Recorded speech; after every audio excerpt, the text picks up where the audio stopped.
زه د احصایې او د برقي تذکرو د بنسټي ښودونکو څخه یو فعاله وګړی یم. دا مې اسناد دي. ډېر زیات کار مې کړی ده او په زغرده باندې پوهېږم چې د پښتون قام د خپلو 80% وګړو ته تذکره نه ده اخیستې. په کلو کې، په بانډو کې او په اطرافونو کې خپلو ښځینهو ته، خپلو ځوانانو ته، خپل سپین زرو ته، خپلو ماشومانو ته هېڅ تذکره نه ده اخیستې. او یو شی باید په پام کې ولرئ، چې هره د بیارغونې پروژه چې پیل کېږي لومړی احصایه ګوري. مثلا که ښوونځی جوړېږي، پوهنتون جوړېږي، ویاله جوړېږي، سړک جوړېږي او یا د بیارغونې هره پروژه چې لومړی د هغه ساحې احصایه ګوري چې دلته څو نفره اوسېږي.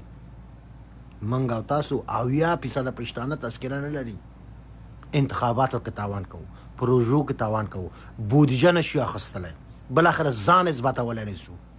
ما ته کره معلومات راغلی دي چې د افغانستان د نفوس احصایه څېړل کېږي. داسې نسي چې دغه 80% پښتانه چې موږ او تاسو لرو کم مارې پسي. ګرانه افغانانو، ګرانه پښتنو، دا کمپاین په لاره واچوئ، خپلو ټولو وګړو ته تذکره واخلئ، خپلو ښځینهو ته، نارینهو ته، ماشومانو ته، سپین ږیرو ته. تاوان نه لري. د دین خلاف ده، نه د افغانیت خلاف ده، نه د پښتونولۍ خلاف ده. سر د سبا نه ولاړ سئ او تذکرې واخلئ. رسما په دولت کې او نړیوال سازمان کې ځان راجستر کړئ چې نړۍ وپوهېږي چې موږ 80% د افغانستان وګړي یاستو او هغه خاوره زموږ ده. پلیز تذکره واخلئ او دغه ویډیو یو بل ته ورسوئ.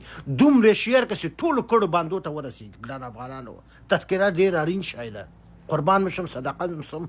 همدغه انتخاباتو کې چې موږ او تاسو په دغه تېر جمهوریت کې ناکامه شوي یاستو د تذکرې نشتونو. تذکره واخلئ. قربان سم.